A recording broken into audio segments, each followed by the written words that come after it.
ఈ రోజు మాట్లాడుకుందాం ఇండియా వర్సెస్ పాకిస్తాన్ గురించి. పహల్గామ్ అటాక్ తర్వాత చాలా మంది నిపుణులు వార్ జరిగే అవకాశాలు ఉన్నాయి అన్నారు. రెండు దేశాల మధ్య వార్ జరుగుతుందా మీకు తెలిసి ఉంటుంది. ఫ్రెండ్స్, పహల్గామ్ లో జరిగింది. Pakistan information minister Ataullah April 30, 2025 అర్ధరాత్రి 2:30 గంటలకు ప్రెస్ కాన్ఫరెన్స్ పెడతాడు. అందులో ఏం చెప్తాడంటే వచ్చే 24 లేదా 36 గంటల్లో పాకిస్తాన్ పై భారత్ పూర్తి సైనిక దాడి చేస్తుందని అంటాడు. వాళ్ళు అంటున్నారు పహల్గామ్ అటాక్ రివెంజ్ కోసం ఇలా చేస్తారని అన్నాడు. ఇండియా వాళ్ళు మా మీద అటాక్ చేస్తే మేము తిరుగుబాటు చేస్తామన్నాడు. Pakistan information minister Ataullah press conference గురించి పూర్తిగా తెలుసుకోవాలనుకుంటే అతని ట్విట్టర్ అకౌంట్ లో వెళ్లి అతావుల్లా ఖాన్ ఐడిలో పూర్తి ప్రెస్ వీడియో అయితే ఉంది. మీరు కావాలంటే చూసుకోవచ్చు. అయితే మన మోడీ గారు ఇండియన్ ఆర్మీ నేవీకి ఫుల్ ఫ్రీడమ్ కూడా ఇచ్చేశారు. వాళ్ళే టార్గెట్ చూస్ చేసుకోవచ్చు, టైం కూడా వాళ్ళే సెట్ చేసుకోవచ్చు.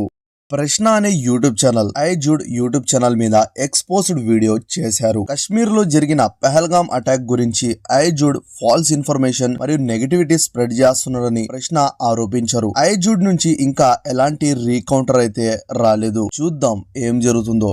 దీనిపై ఏం అప్డేట్ వచ్చినా కూడా ఖచ్చితంగా మా ఛానల్ మీద మీకు తెలియజేస్తాం.